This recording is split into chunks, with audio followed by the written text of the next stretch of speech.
What's going on, people? Welcome back to the channel. Welcome back to another episode of 5 Things We Learnt. Hope everybody's woke up feeling a little bit calmer about that. But I'm recording this about an hour after the game, so I'm still fuming. Here we are, though. 2 points dropped. Feels like 3 points have been dropped. And I am pissed. I am so pissed. Because it was so avoidable. So avoidable. I know people are going to talk about the lineup and everything, and I get the lineup wasn't great. It did have a couple of questions, like where's Mark Hugh? Not even on the bench or anything like that. Esteval obviously had the illness, but Palmer had another issue. We had no Cucurella, no Reece James, but it was Brentford, so I didn't really feel that worried. I was just telling myself, look, we're going to win anyway. It's Brentford. They're not at a good level. But we clearly probably underestimated them a little bit, especially the physical aspect of the game, because I think that's where they really started to take the game to us a little bit early on. They were compact in the middle, and we were crap out wide. In the middle, they were just pushing and like fouling us wherever they could. There was time wasting from early, and they managed to catch us out around 20-30 minutes in with one ball over the top. Tosin does really badly. I know some people will look at Fofana and Sanchez, but ultimately, Tosin's let another player cut inside for the second game in a row. This is something that you're going to have to look to rectify, because otherwise teams are going to start capitalising on that, because it's now starting to become a bit frequent. But we give away a cheap goal like that, and for the first half, we barely test Brentford in front of goal. Barely. It was absolutely next to nothing. We had one timid little shot from Gittins, and that was it. Also, Gittins, look. God bless you, man, but I'm going to need better performances than that, because that stunk. That straight stunk. But we go into half-time with demanding changes. We get Cucurella coming on. We get Tyreek George coming on as well. And one other player. I can't remember for the life of me, but I'll bring it up on the big screen, on my screen in a little sec. But we make 3 subs. Cole Palmer comes on a little bit later. You see, who is it? Cucurella, James, Tyreek George. That was it. That was the 3 subs that we made. You see Cole Palmer and Garnacho come on later on. And all the substitutes do their part. Tyreek George comes in. He tests the goalkeeper immediately. Cucurella comes in. The left-hand side suddenly looks a little bit more fluid. We're suddenly making a few more chances off that side. Reece James comes in. The right-hand side looks a little bit more solid in defensive transition.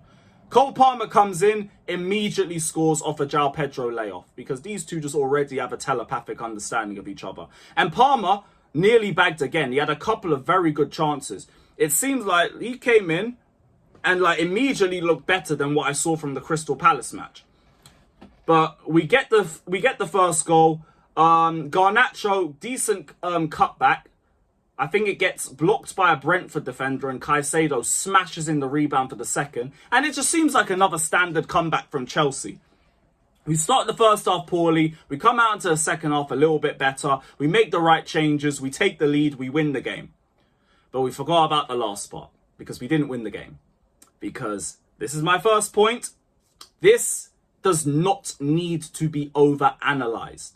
I don't need to go into massive think pieces about the lineup or the games ahead or about the way we utilize the team and everything.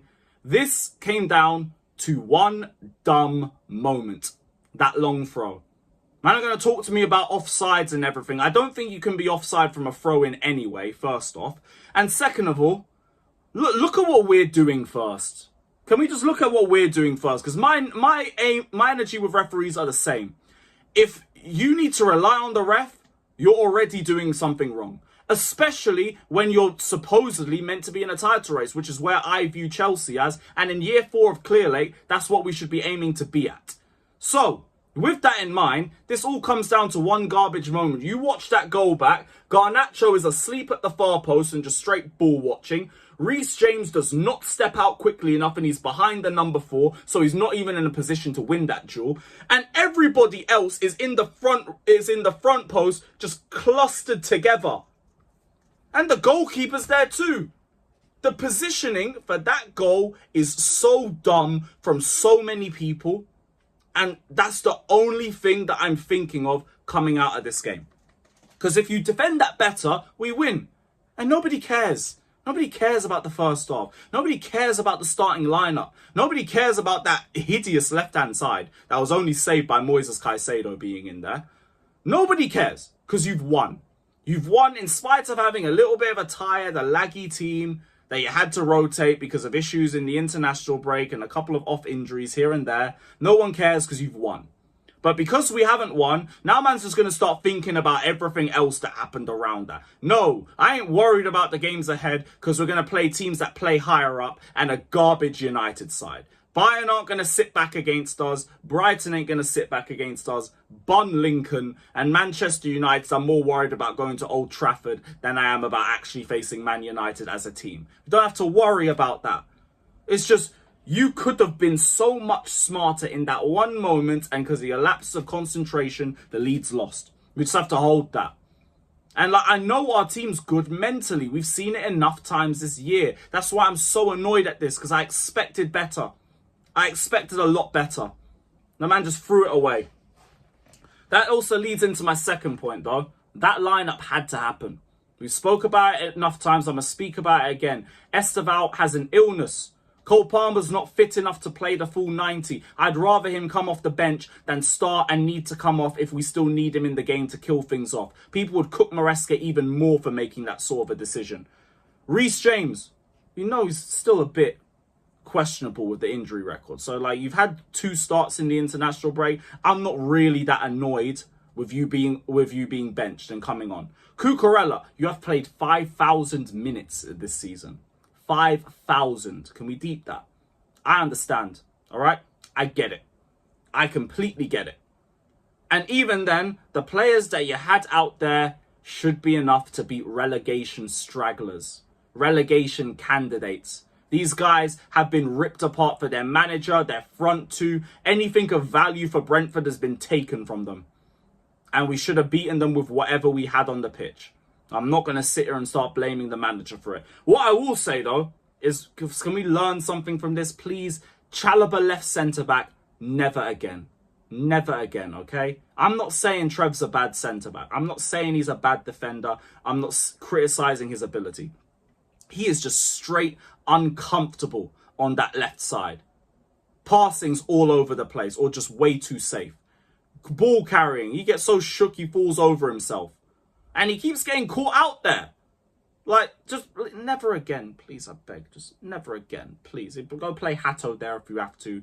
Somebody else. I don't want to see that no more. Another thing I don't want to see. Third point. Gittins, that performance, never again. Never again. I know, it's a new league. He's got to adjust. He's not experienced. This isn't his final form. I'm not telling you Gittins is garbage. That performance, though, was straight garbage. And the level needs to be a lot higher at this football club. You know it as well. There's no way he thinks he played well coming out of that game. It's early days, whatever. But you got a bit of a hefty price tag on your head where we might be a bit more patient. The rivals will not. So your performance has got to improve and fast. That was awful. Straight awful. But it is what it is on that one, man. It is what it is. Final point. Cole Palmer. Look, I know it's only the first game back, but that looked like a better Palmer than I saw against Crystal Palace by a mile. I hope that we see that Cole Palmer again. I really do, because that was good. That was very, very good. Hell, the substitutes, I thought all of them did their thing. Even Garnacho, he came on and he played a part in the second goal. It's just you fell asleep at the back. You fell asleep at the back. And you're just better than that. Well, I'd hope you are, but we'll see if that becomes a regular feature or not. What I will say is I'm not going to do the whole thing of only blaming Garnacho for that equaliser. The whole team got to hold that. That was pathetic. That was straight pathetic. And the team's got to dust themselves off, learn from it, and go to Munich and just go get the W so we can forget about all of this. We still can. I'm not worried about it anymore based off this game. I respect Bayern as opposition. Shit, I just seen us win a World Cup. I think we can beat anybody on our day. That's why I'm so annoyed about the way that we threw this away, because we are better than it. But let me know all your thoughts down in the comment section below. Big up to every single one of you that's locked in. Hit the like button, subscribe, all of that crap. Jarring game. Such a jarring game. But here we are, people. Still world champions, so you can cry about that if you're here as a rival. And we'll see you soon at the Chelsea.